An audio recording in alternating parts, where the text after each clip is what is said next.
ಜಿಮ್ಗೆ ಹೋಗೋಕ್ಕೆ ಟೈಮ್ ಸಿಗ್ತಾ ಇಲ್ವಾ? ಚಿಂತೆ ಮಾಡಬೇಡಿ.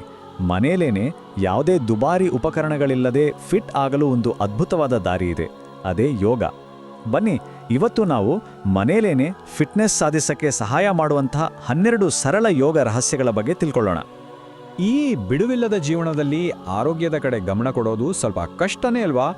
ಹಾಗಾದ್ರೆ ಜಿಮ್ ಕಡೆ ತಲೆನೂ ಹಾಕದೆ ಫಿಟ್ ಆಗಿರೋಕ್ಕಾಗತ್ತಾ ಅಂತ ಯೋಚನೆ ಮಾಡ್ತಾ ಇದ್ರೆ ಖಂಡಿತ ಸಾಧ್ಯ. ಅದು ಹೇಗೆ ಅಂತ ನೋಡೋಣ ಬನ್ನಿ. ಒಂದು ಕ್ಷಣ ಯೋಚನೆ ಮಾಡಿ ನೋಡಿ. ಜಿಮ್ ಅಂದಾಕ್ಷಣನೆ ಅದಕ್ಕೆ ಬೇಕಾದ ಸಮಯ, ದುಡ್ಡು, ಆ ಉಪಕರಣಗಳು, ಅಬ್ಬಾ ಎಷ್ಟೊಂದು ಕಮಿಟ್ಮೆಂಟ್ ಅಲ್ವಾ? ಆದರೆ ಯೋಗಕ್ಕೆ ಅದಕ್ಕೆ ಬೇಕಾಗಿರೋದು ಸ್ವಲ್ಪ ಟೈಮ್, ಸ್ವಲ್ಪ ಜಾಗ ಮತ್ತೆ ಒಂದೇ ಒಂದು ಮ್ಯಾಟ್ ಅಷ್ಟೇ. ಫಿಟ್ನೆಸ್ ಸಾಧಿಸೋಕೆ ಇದಕ್ಕಿಂತ ಸಿಂಪಲ್ ದಾರಿ ಬೇರೆ ಎಲ್ಲಾದ್ರೂ ಇದೆಯಾ ಹೇಳಿ? ಸರಿ, ಹಾಗಾದ್ರೆ ಆ 12 ಯೋಗ ರಹಸ್ಯಗಳು ತರಿ ಯಾವುದು? ಬನ್ನಿ ಒಂದೊಂದಾಗಿ ತಿಳ್ಕೊಳ್ತಾ ಹೋಗೋಣ. ಯಾವುದೇ ಯೋಗಾಭ್ಯಾಸ ಯಶಸ್ವಿ ಆಗಬೇಕು ಅಂದರೆ ಅದಕ್ಕೆ ಸರಿಯಾದ ತಯಾರಿ ತುಂಬ ಮುಖ್ಯ. ಸೊ ನಾವು ನೇರವಾಗಿ ಆಸನಗಳ ಕಡೆ ಹೋಗೋಕೆ ಮುಂಚೆ ಒಂದು ಒಳ್ಳೆ ದಿನಚರಿ ಶುರು ಮಾಡೋಕೆ ಬೇಕಾದ ಮೊದಲ 3 ಮೂಲಭೂತ ರಹಸ್ಯಗಳು ಏನು ಅಂತ ನೋಡೋಣ.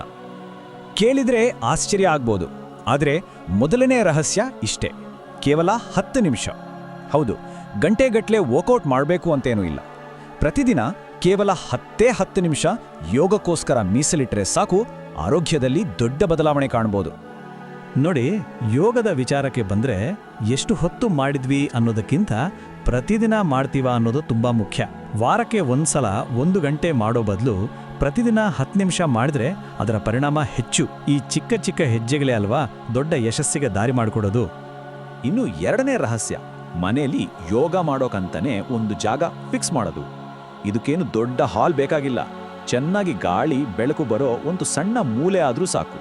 ಅಲ್ಲಿ ನಿಮ್ಮ ಮ್ಯಾಟ್, ಒಂದಿಷ್ಟು ಬ್ಲಾಕ್ಗಳು, ನೀರಿನ ಬಾಟ್ಲಿ ಇದನ್ನೆಲ್ಲ ಯಾವಾಗಲೂ ಇಟ್ಬಿಡಿ.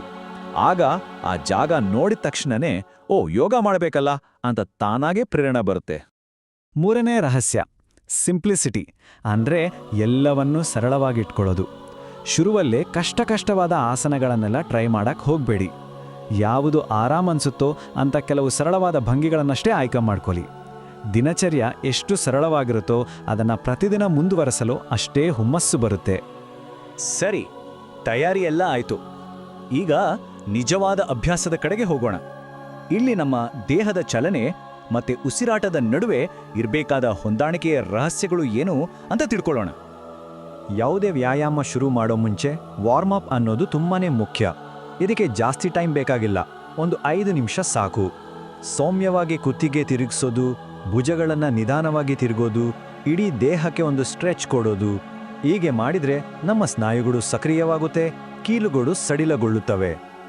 ಯೋಗ ಅಂದರೆ ಬರೀ ಆಸನಗಳಲ್ಲ, ಉಸಿರಾಟಕ್ಕೂ ಅಷ್ಟೇ ಪ್ರಾಮುಖ್ಯತೆ ಇದೆ. ಆಳವಾಗಿ ನಿಧಾನವಾಗಿ ಉಸಿರಾಟ ಮಾಡೋದ್ರಿಂದ ನಮ್ಮ ಮನಸ್ಸು ಶಾಂತವಾಗುತ್ತೆ, ದೇಹಕ್ಕೆ ಆಮ್ಲಜನಕದ ಹರಿವು ಚೆನ್ನಾಗಾಗುತ್ತೆ. ಅಷ್ಟೇ ಅಲ್ಲ, ಸ್ನಾಯುಗಳ ಮೇಲಿರೋ ಒತ್ತಡ ಕಡಿಮೆಯಾಗಿ ಸ್ಟ್ರೆಸ್ ಕೂಡ ನಿವಾರಣೆಯಾಗುತ್ತೆ. ಇನ್ನು ಒಂದು ಪವರ್ಫುಲ್ ಫ್ಲೋ ಅಂದರೆ ಅದು ಸೂರ್ಯ ನಮಸ್ಕಾರ. ಇದು ಕೇವಲ ಒಂದೇ ಒಂದು ಆಸನ ಅಲ್ಲ, ಇದೊಂದು ಸಂಪೂರ್ಣ ವ್ಯಾಯಾಮ ಇದ್ದ ಹಾಗೆ.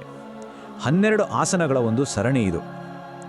ಇದನ್ನು ಮಾಡೋದ್ರಿಂದ ದೇಹಕ್ಕೆ ಒಳ್ಳೆ ಚುರುಕುತನ ಬರುತ್ತೆ. ಬೆಳಿಗ್ಗೆ ಎದ್ದಾಗ ಇರೋ ಆ ಬಿಗಿತೆ ಎಲ್ಲ ಕಡಿಮೆ ಆಗುತ್ತೆ. ಮನೆಯಲ್ಲಿ ಅಭ್ಯಾಸ ಮಾಡೋರಿಗೆ ಇದಕ್ಕಿಂತ ಉತ್ತಮವಾದದ್ದು ಇನ್ನೊಂದಿಲ್ಲ. ದೇಹದ ಶಕ್ತಿ ಮತ್ತೆ ಸಮತೋಲನ ಜಾಸ್ತಿ ಮಾಡ್ಕೊಳ್ಳೋಕೆ ದೊಡ್ಡ ಉಪಕರಣಗಳೇ ಬೇಕು ಅಂತೇನಿಲ್ಲ.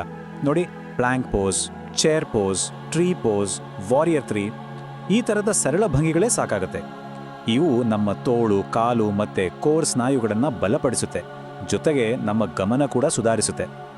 ಒಂದು ವೇಳೆ ಯೋಗಕ್ಕೆ ಹೊಸಬರಾಗಿದ್ರೆ ಅಥವಾ ಇನ್ನಷ್ಟು ಮಾರ್ಗದರ್ಶನ ಬೇಕು ಅಂತ ಅನಿಸಿದ್ರೆ ಅದಕ್ಕೂ ಚಿಂತೆ ಮಾಡಬೇಕಾಗಿಲ್ಲ. ಆನ್ಲೈನ್ನಲ್ಲಿ ನಮ್ಮ ಮಟ್ಟಕ್ಕೆ ತಕ್ಕ ಹಾಗೆ ಸಾವಿರಾರು ಯೋಗ ವಿಡಿಯೋಗಳು ಸಿಗ್ತವೆ. ಅವುಗಳ ಸಹಾಯದಿಂದ ತುಂಬ ಸುಲಭವಾಗಿ ಕಲಿಬೋದು. ಸರಿ, ವ್ಯಾಯಾಮ ಅಂತೂ ಆಯಿತು, ಆದರೆ ಯೋಗಾಭ್ಯಾಸದ ನಂತರದ ಹಂತ ಕೂಡ ಅಷ್ಟೇ ಮುಖ್ಯ ಅನ್ನೋದನ್ನು ಮರಿಬಾರ್ದು. ನಾವು ಮಾಡಿದ ಅಭ್ಯಾಸದ ಸಂಪೂರ್ಣ ಲಾಭ ಪಡ್ಕೊಳ್ಳೋಕೆ ಸಹಾಯ ಮಾಡುವ ಕೊನೆಯ ಕೆಲವು ರಹಸ್ಯಗಳ ಬಗ್ಗೆ ಈಗ ತಿಳ್ಕೊಳ್ಳೋಣ. ನಾವೆಲ್ಲ ಆಗಾಗ ಕೇಳ್ತಾನೇ ಇರ್ತೀವಿ, ದೇಹದ ಮಾತು ಕೇಳಿ ಅಂತ. ಆದರೆ ಹಾಗಂದ್ರೆ ನಿಜವಾಗ್ಲೂ ಏನು? ನಮ್ಮ ದೇಹ ನಮ್ಮ ಜೊತೆ ಹೇಗೆ ಮಾತಾಡುತ್ತೆ? ಬನ್ನಿ, ಈ ರಹಸ್ಯವನ್ನ ಈಗ ನೋಡೋಣ. ಇದರ ಉತ್ತರ ತುಂಬಾ ಸರಳ. ಯೋಗ ಮಾಡೋದು ದೇಹಕ್ಕೆ ಆರಾಮ ಕೊಡೋಕೆ, ಅದಕ್ಕೆ ಆಯಾಸ ಕೊಡೋಕೆ ಅಲ್ಲ.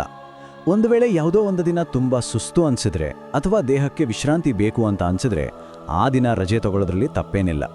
ದೇಹಕ್ಕೆ ಬಲವಂತ ಮಾಡೋದಕ್ಕಿಂತ ಅದರ ಅಗತ್ಯ ಏನು ಅಂತ ಅರ್ಥ ಮಾಡಿಕೊಂಡು ಅದಕ್ಕೆ ಗೌರವ ಕೊಡೋದೇ ನಿಜವಾದ ಯೋಗ. ಯೋಗಾಭ್ಯಾಸ ಮುಗಿದ ಮೇಲೆ ಕೂಲ್ ಡೌನ್ ಮಾಡೋದನ್ನ ಮರಿಲೇಬಾರ್ದು. ಇದು ನಮ್ಮ ಸ್ನಾಯುಗಳು ಚೇತರಿಸಿಕೊಳ್ಳಲು ಸಹಾಯ ಮಾಡುತ್ತೆ. ಫಾರ್ವರ್ಡ್ ಬೆಂಡ್ ಅಂದ್ರೆ ಮುಂದೆ ಬಾಗೋದು ಮತ್ತೆ ಬಾಲಾಸನ ಅಥವಾ ಚೈಲ್ಡ್ಸ್ ಪೋಸ್ ಈ ತರಹದ ಸ್ಟ್ರೆಚ್ಗಳು ದೇಹದಲ್ಲಿರೋ ಬಿಗಿತ ಮತ್ತೆ ಒತ್ತಡವನ್ನೆಲ್ಲ ಕಡಿಮೆ ಮಾಡುತ್ತೆ. ಇನ್ನು ಕೊನೆಯ ಆದರೆ ಅಷ್ಟೇ ಮುಖ್ಯವಾದ ರಹಸ್ಯ ಅದು ಮೈಂಡ್ಫುಲ್ನೆಸ್.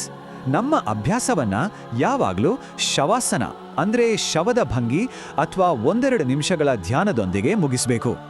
ಇದು ನಮ್ಮ ಶಕ್ತಿಯನ್ನ ಸಮತೋಲನಗೊಳಿಸಿ ದಿನಪೂರ್ತಿ ಎದುರಾಗೋ ಒತ್ತಡವನ್ನ ಕಡಿಮೆ ಮಾಡಕ್ಕೆ ಅದ್ಭುತವಾಗಿ ಕೆಲಸ ಮಾಡುತ್ತೆ.